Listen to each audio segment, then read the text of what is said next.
سمیع voice کے تمام دیکھنے اور سننے والوں کو السلام علیکم۔ ناظرین کرام، یہ کہانی حقیقت پر مبنی ایک قصے سے لی گئی ہے۔ کچھ دوست اس پر یقین نہیں کریں گے مگر ہم اس پر یقین کرنے یا نہ کرنے پر اصرار نہیں کرتے۔ یہ محض ایک قصہ ہے، اسے آپ سچ سمجھے یا جھوٹ۔ محلے کی مسجد کے مولوی صاحب نہایت شریف انسان تھے۔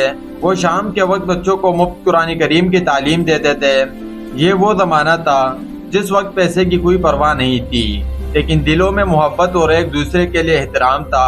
محلے کے لوگ مولوی صاحب کا احترام کرتے اور ان کا ہر گھر میں ایک فرد کی طرح آنا جانا تھا۔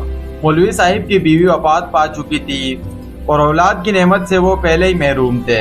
ایک شام بچوں کو قرآن پاک پڑھا رہے تھے کہ ایک 14-15 سالہ بچہ مولوی صاحب کے پاس آیا اور کہنے لگا، مولوی صاحب میں اس محلے کا نہیں ہوں مگر میں آپ سے قرآن پاک پڑھنا چاہتا ہوں۔ کیا یہ اچھا ہو اگر آپ ان باقی بچوں کے ساتھ مجھے بھی قرآن پاک کی تعلیم دیں؟ مولوی صاحب نہایت شفقت سے بولے، بیٹا کوئی بات نہیں، تم بھی پڑھنے آ جایا کرو، قرآن کی تعلیم دینا ثواب کا کام ہے۔ وہ بچہ بھی شام کو پڑھنے کے لیے آنے لگا، دوسرے بچوں سے الگ تلگ بیٹھتا، کسی سے بات نہیں کرتا، نہایت ہی خاموش طبع اور سنجیدہ لڑکا تھا۔ مسجد میں ایک پانی والی ٹینکی تھی جو نمازیوں کے لیے وضو کی عادت سے بنائی گئی تھی۔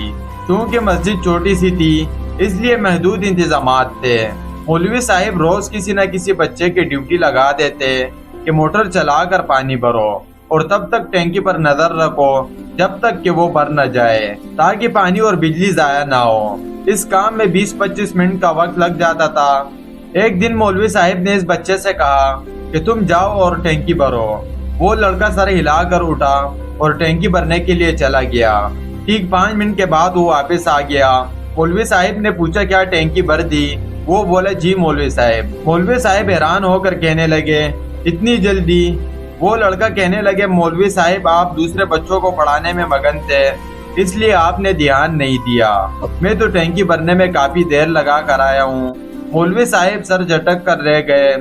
دوسرے دن مولوی صاحب نے پھر اس کی ڈیوٹی لگائی، پھر ایسا ہی ہوا اور وہ 5 منٹ میں ٹینکی بھر کر واپس آ گیا۔ مولوی صاحب بے یقینی کے انداز میں اسے دیکھنے لگے۔ انہوں نے اٹھ کر دیکھا تو ٹینکی واقعی بھر چکی تھی۔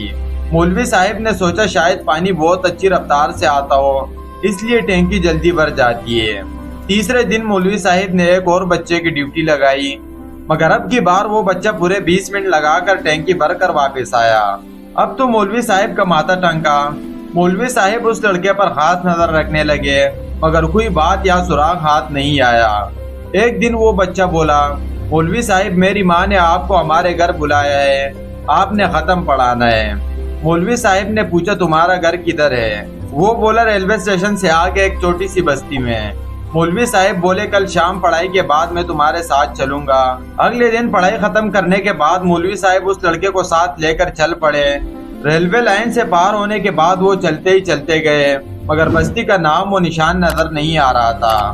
مولوی صاحب کے پاؤں دکھنے لگے مگر اس کا گھر نہ آیا۔ مولوی صاحب نے بیزار ہو کر پوچھا کتنی دور ہے بھائی تمہارا گھر؟ لڑکے نے مڑ کر دیکھا اور کہکا لگا کر بولا ارے مولوی صاحب آپ اتنی جلدی تک گئے، بس نزدیک ہی ہے۔ مولوی صاحب کو اس کا کہکا لگانا پسند نہیں آیا مگر خاموش رہے۔ ایک فرلانگ چلنے کے بعد مولوی صاحب کو وہ سنسان کھیتوں سے گزارتا ہوا ایک ٹیلی پہاڑی میں لے گیا۔ مولوی صاحب ڈر گئے، ان جنگلوں میں تو کوئی انسان نہیں رہتے، پھر یہ مجھے کہاں لے آیا؟ وہ بچہ چلتے چلتے ایک ٹیلے کے پاس جا کھڑا ہوا جس میں سے ایک بڑا سا غار نما سوراخ نظر آ رہا تھا۔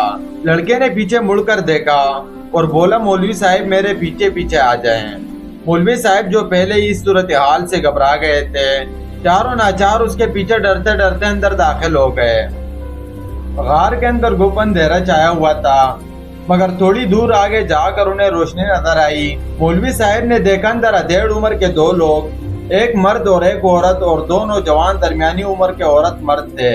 انہوں نے مولوی صاحب کو سلام کیا۔ ادھیڑ عمر کے دونوں مرد اور عورت اٹھ کر چلے گئے جبکہ دوسرے دونوں مرد اور عورت وہیں بیٹھے رہے۔ ایک بات مولوی صاحب کو بہت عجیب لگی کہ اس غار نما گھر میں چھوٹے بچوں کی بھرمار تھی۔ کوئی 15-20 کے قریب بچے فرش پر کھیل رہے تھے۔ مولوی صاحب انہیں دیکھ کر اندر ہی اندر خوفزدہ تھے مگر مرتے کیا نہ کرتے۔ اب تو وہاں پہنچ گئے تھے۔